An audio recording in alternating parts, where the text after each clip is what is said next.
NASA has captured a new infrared image of the center of our Milky Way galaxy, revealing details that have never been seen before.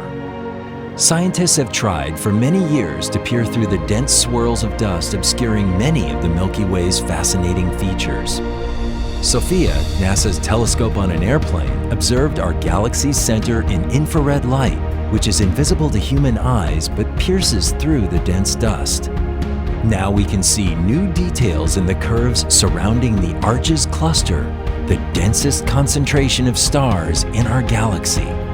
Also visible is the quintuple cluster, with stars that are 1,000,000 times brighter than our Sun.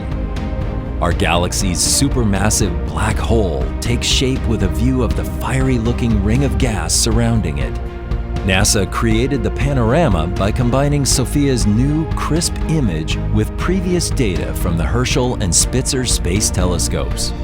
Scientists will use the image to study previously hidden facets of our Milky Way galaxy, including how many massive stars are forming here, and to set targets for telescopes of the future like the James Webb Space Telescope.